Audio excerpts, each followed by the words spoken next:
Akhirnya episode 2 sudah dirilis. Dan makin seru series ini buat kita tonton. Di episode 2 ini melanjutkan cerita dari Kamala yang baru saja mendapatkan kekuatannya. Udah ada sedikit penjelasan cerita nih tentang asal-usul gelang yang dipakai sama Kamala. Kayaknya sih kekuatan keturunan. Daripada penasaran, mari kita bahas alur cerita Miss Marvel episode kedua. Awas kena spoiler.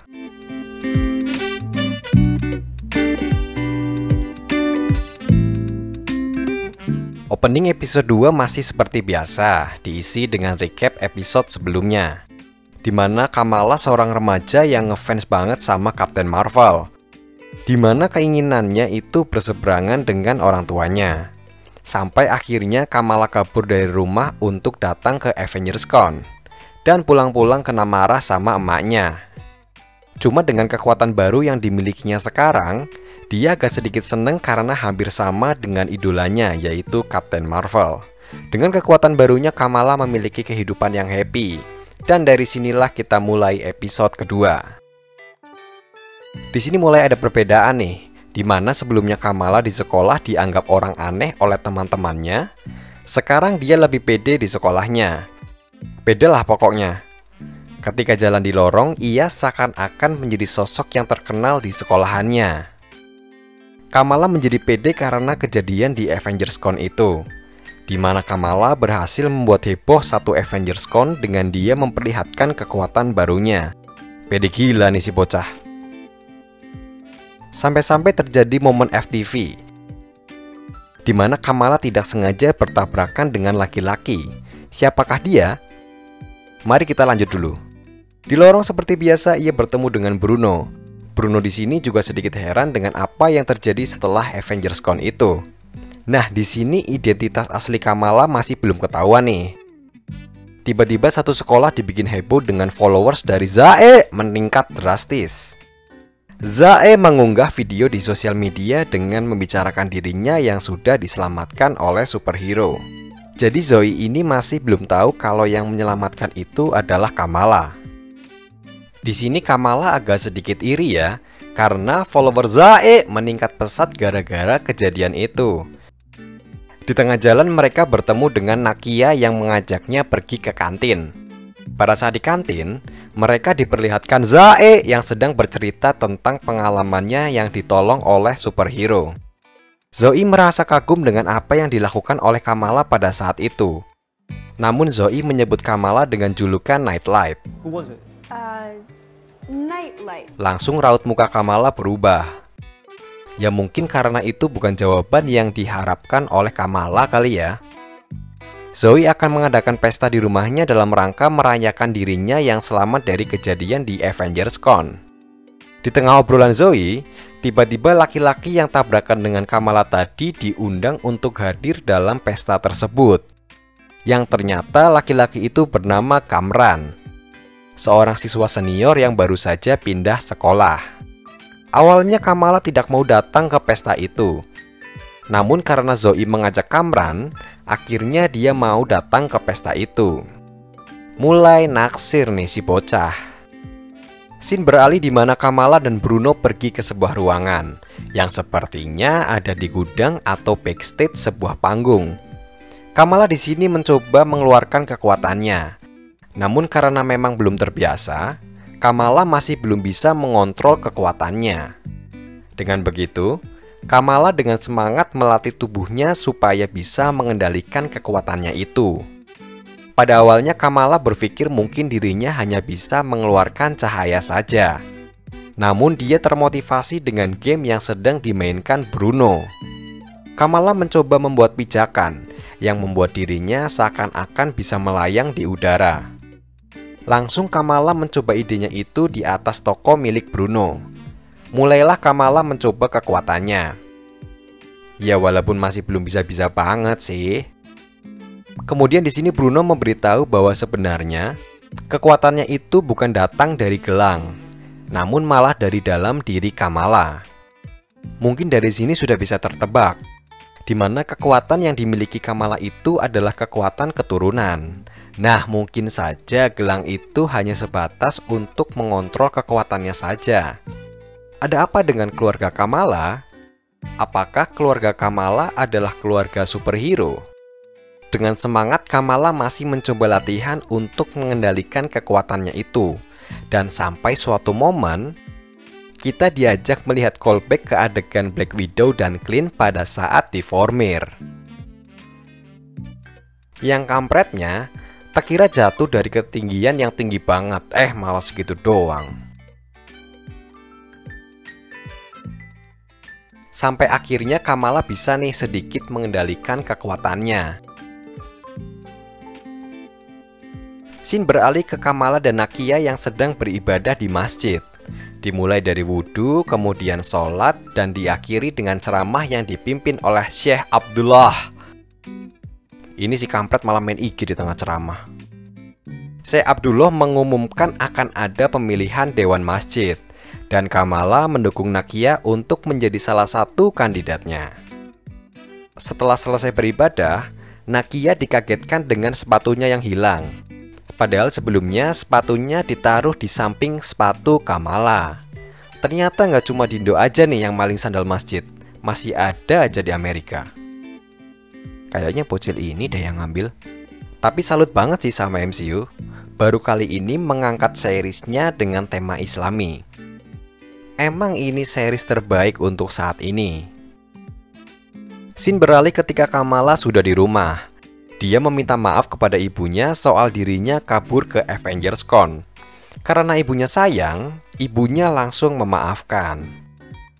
Dengan begitu, langsung Kamala memanfaatkan keadaan untuk meminta izin pergi ke rumah Zoe untuk berpesta. Dan beruntungnya Kamala diizinkan untuk pergi. Lanjut scene beralih ke suasana pesta di rumah Zae, di mana ketiga sahabat ini bertemu. Pada suatu momen, karena Kamala taat pada agamanya, ketika dia ditawari minuman jeruk, Kamala sampai bertanya, si bang malah nyampurin minuman jeruk itu dengan vodka. Tapi lucunya di sini Kamala sampai keenakan ya. Kemudian di tengah pembicaraan, Kamran membuat Kamala berbunga-bunga dengan aksinya yang melompat ke kolam. Dengan telanjang dada, ia menghampiri Kamala.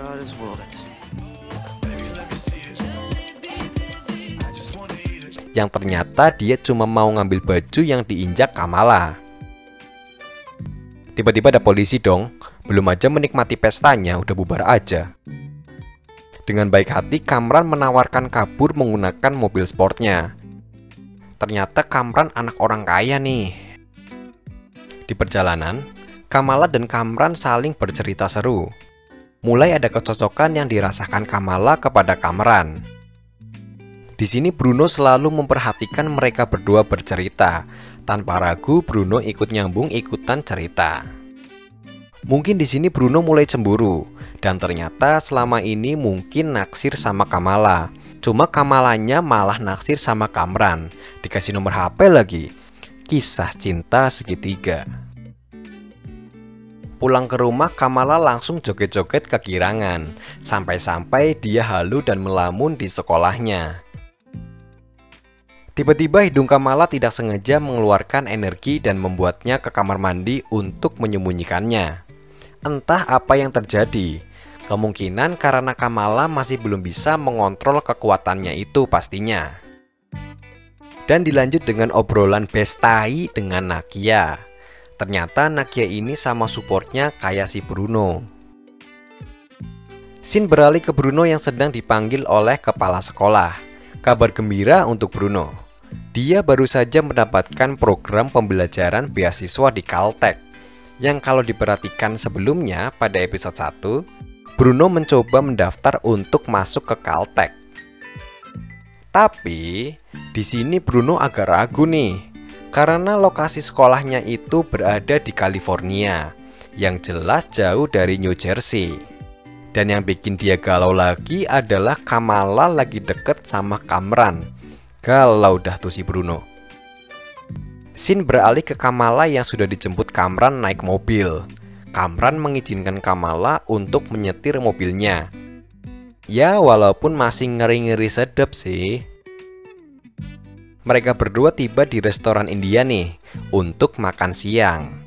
Namun sialnya pada asik mengobrol, mereka bertemu Mas Amir dan tunangannya. Dan sepertinya Kamala di sini masih belum boleh pacaran nih. Sampai-sampai Kamala bilang bahwa Kamran adalah saudara sepupunya. Scene beralih di rumah Kamala. Mereka sedang makan malam dan juga di sini kita melihat ada tunangan dari kakaknya Kamala. Kembali lagi terlihat kerukunan di keluarga mereka. Sampai suatu momen ayah Kamala menceritakan kejadian yang terjadi di masa lalu keluarga mereka. Ayah Kamala menceritakan terjadi perang saudara yang membuat India terpecah belah.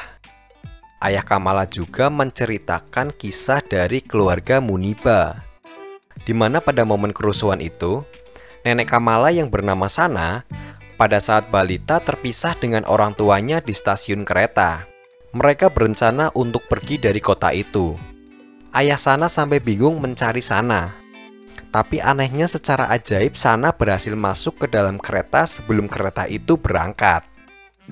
Seorang anak balita yang terpisah dari orang tuanya di tempat ramai, tapi secara ajaib bisa selamat. Kata ayah Kamala sih karena Sana mengikuti jejak bintang. Dan ibunya Sana hilang entah kemana. Mungkin dari sini sudah agak sedikit terjawab ya, bagaimana asal-usul kekuatan gelang itu. Ya walaupun baru dikit banget sih. Kemudian secara tiba-tiba gelang itu menjadi aktif yang membuat Kamala terdiam dan pingsan.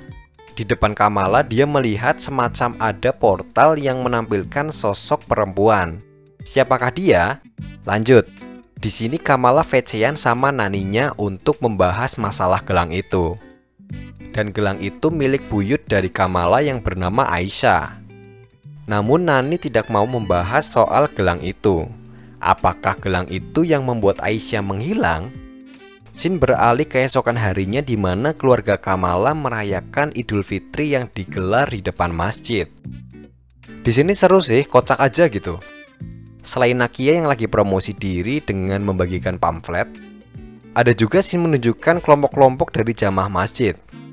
Ada The Maski Bros atau pemuda masjid, ada pemuda alim, ada guru sekolah minggu, ada kelompok ciwi-ciwi Instagram, ada kelompok mu'alaf, ada bocil-bocil masjid, dan ada kelompok tante-tante rempong suka ngerumpi. Ya seru aja sih lihat scene-scene ini. Umat muslim di sana sangat bahagia merayakan hari kemenangannya. Canda, tawa, bahagia tertuang di acara itu. Scene beralih di mana Zae sedang diinterogasi oleh Diodisi soal kejadian di Avengers Con itu. Di sini Diodisi mengambil keputusan untuk mencari dalang di balik kejadian malam itu. Karena setelah beberapa kejadian di MCU yang mengakibatkan kerusakan besar di beberapa kota, makanya Diodisi ini melakukan tindakan pencegahan terhadap aksi superhero dengan menangkap superhero itu. Scene beralih lagi ke suasana malam Idul Fitri di mana Kamala sedang ngobrol dengan tante-tante rempong. Di sini sedikit menjelaskan bagaimana sosok buyut Kamala yang terkesan buruk di mata keluarganya. Pasti ada sesuatu di balik kejadian Aisyah yang menghilang, dan mungkin ini asal-usul kekuatan gelang tersebut. Pada saat asik mengobrol, ada bocil FF yang mau selfie di atas tower masjid dan terpleset hingga mau jatuh. Dengan cepat Kamala ganti kostum Captain Marvel-nya untuk menyelamatkan bocil itu. Bocil itu hampir terselamatkan dengan Kamala bisa mengendalikan kekuatannya. Namun di suatu momen, Kamala terdiam dan melihat kembali sosok wanita yang muncul di hadapannya, yang membuat bocil itu hampir celaka. Dengan kejadian itu, Diodisi datang untuk menangkap Kamala. Di sini kita melihat drone yang sama kayak di Spider-Man Far From Home ya. Berarti di sini kita tahu nasib Aidet setelah kejadian di London. Kamala dengan paniknya bisa mengeluarkan potensi kekuatannya dan bisa menghindar dari kepungan Diodisi.